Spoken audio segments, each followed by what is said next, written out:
Je m'en doutais. Personne ne parle allemand par plaisir. Personne. Rappelez-vous bien de cette phrase, c'est la seule bonne réplique du film.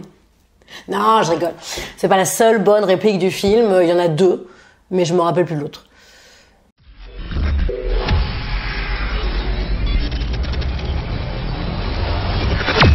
Bonjour à tous et bienvenue dans cette nouvelle vidéo dans laquelle on va allègrement se beurrer la biscotte puisqu'on va parler du troisième volet des aventures de OSS 117.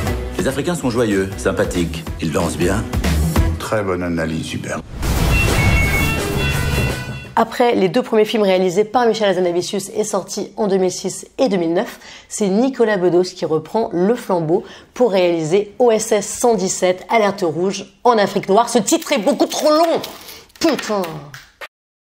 Alors, tout le monde s'est un petit peu excité autour de ce changement de réalisateur, mais finalement, est-ce que c'est si important quand on sait que le scénariste, en revanche, n'a pas changé, c'est le même depuis 2005, puisque c'est toujours Jean-François Alain qui écrit le scénario et les dialogues de OSS. Je vais avoir beaucoup de mal à ne pas l'appeler Georges Alain au cours de cette chronique, parce que mon esprit est perverti par la Starac.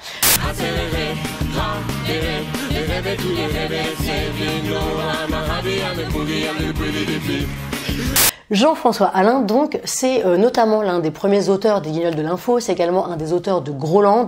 Après, il a aussi écrit des choses un peu moins qualitatives comme Quasimodo del Paris.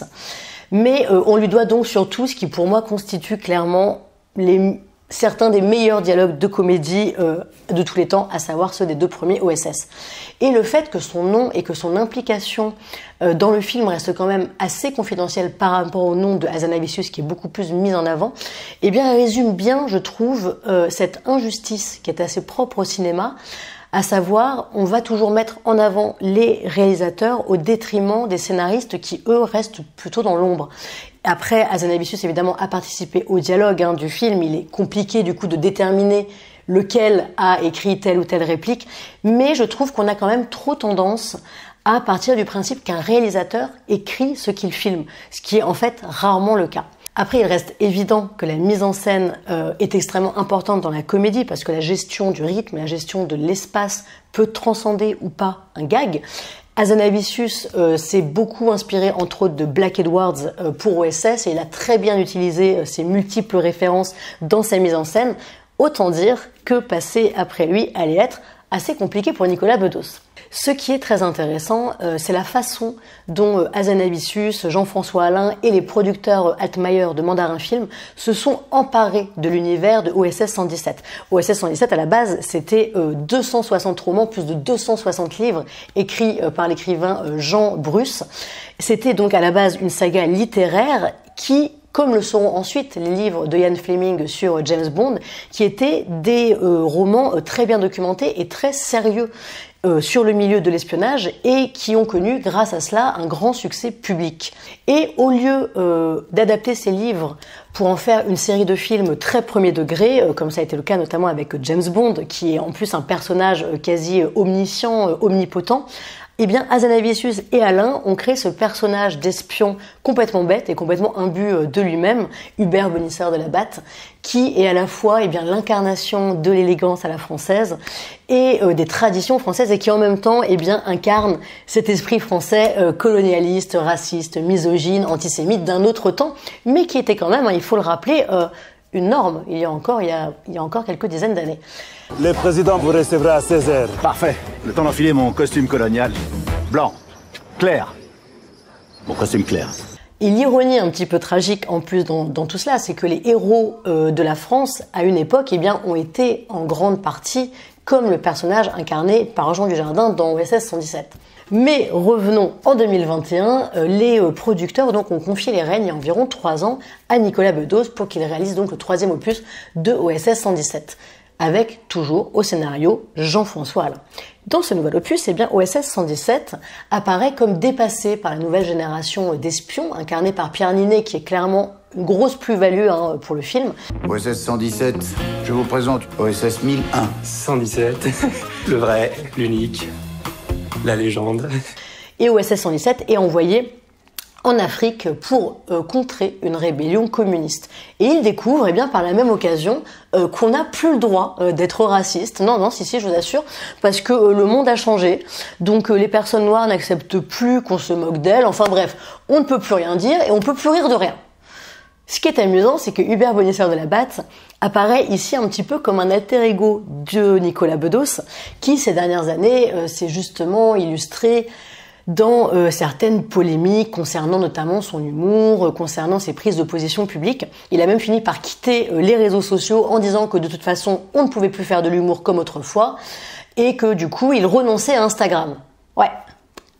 Je vous rassure, il est entre-temps revenu sur Instagram, notamment pour faire la promotion de son film. Alors, Nicolas Bedos et moi, on n'a pas les mêmes points de vue. On dirait le titre d'une biographie non autorisée. Nicolas Bedos et moi. Bref, on s'égare. On n'a pas donc les mêmes points de vue, Nicolas Bedos et moi, sur l'humour, sur l'évolution de l'humour. Notamment, voilà, pour moi, si faire des blagues misogynes, c'est ta définition de la subversion, c'est que t'as pas beaucoup d'inspiration quand même, et c'est un petit peu dommage. Mais ça n'empêche pas de défendre cet artiste en tant que cinéaste.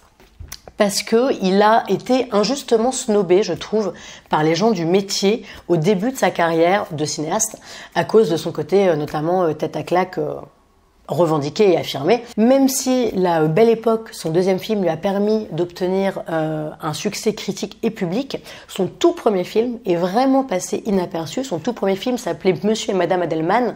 Il y jouait aux côtés de Doria Tillier. Et c'était pour moi un film qui réussissait à être une tragicomédie très romanesque, avec un humour pour le coup politiquement incorrect, un film en fait qui s'avérait populaire, généreux et qui en même temps ne nivelait jamais l'humour par le bas. Et une fois un journaliste m'avait dit au sujet des films de Nicolas Bedos, il m'avait dit oui, les films de Nicolas Bedos ils sont pas mal, mais bon, il y a trop de perruques. Et depuis je ne vois plus que ça. Je ne vois plus que des perruques dans les films de Nicolas Bedos et c'est hyper perturbant parce que c'est vrai qu'il y en a beaucoup. Notamment dans le dernier OSS 117. OSS 117, alerte rouge en Afrique noire, est pour moi un petit peu victime de son envergure, de son ambition. Le budget du film est important, 14 millions d'euros, c'est le double du budget d'un film français moyen. Et finalement, eh bien, on sent que Nicolas Bedos a eu la possibilité matérielle de faire un film d'aventure et qu'il a joué cette carte à fond au détriment de la comédie. Il y a un petit manque de rythme dans le film. Le film aurait gagné à être un peu plus resserré. Je crois vraiment que l'on ne peut pas faire durer une comédie sur 2 heures. Jamais. Ah, pardon, excusez-moi. Oui, allô ?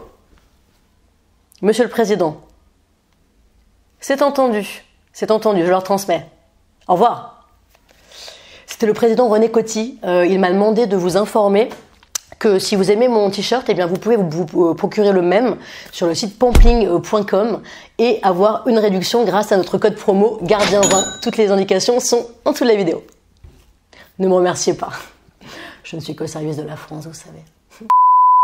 Je vous explique dans quelles circonstances j'ai vu le film, un petit peu pour recontextualiser ma déception. J'étais à la cérémonie de clôture du Festival de Cannes. Et cette année, eh bien, j'ai passé un festival de Cannes assez étrange. Il y avait moitié moins de monde que les autres années à cause de la situation sanitaire. Il y avait une ambiance un petit peu flottante. Et j'avais trouvé que tous les films que j'avais vus jusqu'à la fin étaient globalement assez ennuyeux. À part évidemment Titane. Et donc, autant vous dire que j'attendais avec impatience de voir OSS 117 en clôture du festival pour me marrer allègrement, d'autant que je suis quand même assez fan des 2 premiers volets. Et pourtant, eh bien, ce qui s'est passé, c'est que j'ai ressenti de l'ennui pendant quasiment tout le film, et j'ai quand même constaté qu'autour de moi, eh bien, les gens ne se marraient pas beaucoup. Alors certes, j'étais entourée que de journalistes, et c'est pas le meilleur public du monde, mais quand même. Pourtant, eh bien, tous les ingrédients sont là, c'est-à-dire que l'esprit OSS 117 est bien conservé, mais j'ai l'impression que l'effet de surprise s'est un petit peu émoussé. J'ai l'impression aussi que l'humour est un peu moins pointu, un peu plus grand public finalement que dans les films précédents. Même si on a droit à des belles saillies drôlatiques, comme dirait Jean Rochefort, eh bien le film a quand même beaucoup moins de répliques et de situations drôles et marquantes que n'en avaient les 2 premiers. L'ensemble, je trouve, est un petit peu poussif, et non pas jouissif. Alors, on m'a plusieurs fois dit, ah non, mais c'est le principe du film, en fait, d'être poussif. Alors non, non. OSS 117 joue sur le malaise, OSS 117 joue sur le décalage, sur l'absurde parfois, mais certainement pas sur le manque de rythme qui, ici, n'est totalement involontaire en plus. Alors également, le film se veut être un pastiche des films d'action exotique des années 80, et du coup je m'interroge. Est-ce que c'est pour cela qu'on a le droit à des scènes sur fond vert qui sont particulièrement laides? Est-ce que c'est pour cela qu'on a droit à des animaux faits en numérique et assez mal faits? Parce que si c'est le cas, eh bien, comme le second volet de Wonder Woman, qui reprenait aussi les codes des films des années 80, eh bien, OSS souffre de ses propres références, puisqu'il propose des images finalement assez laides qui font sortir le spectateur du film. Voilà, cette vidéo est terminée. Merci de l'avoir regardée. N'hésitez pas à me donner votre avis sur le film en commentaire, même si votre avis est différent du mien, ce n'est pas grave. Comme vous le savez, j'aime me battre. Et je vous dis à la semaine prochaine. Et mon nez me gratte, mon nez me gratte. Je crois qu'il y avait une miette de biscotte dedans. Désolé. En vrai, je tiens quand même à préciser que j'ai acheté ces biscottes exprès pour cette vidéo parce que je déteste les biscottes, je n'en mange jamais. Je trouve que cet aliment est un aliment nul. Désolé s'il y a des membres de l'amicale de la biscotte parmi vous, mais je dis ce que je pense. Cet aliment est nul. Nul. Je le laisse là d'ailleurs. Hop.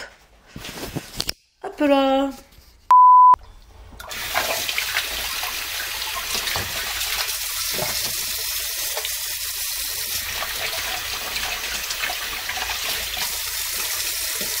Oui, désolé, je me lave les mains.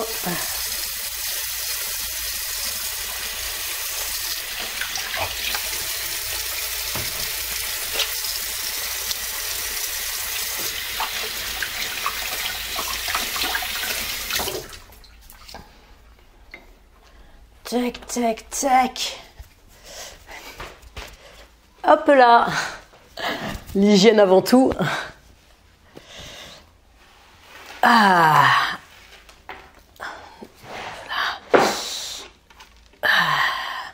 Allez.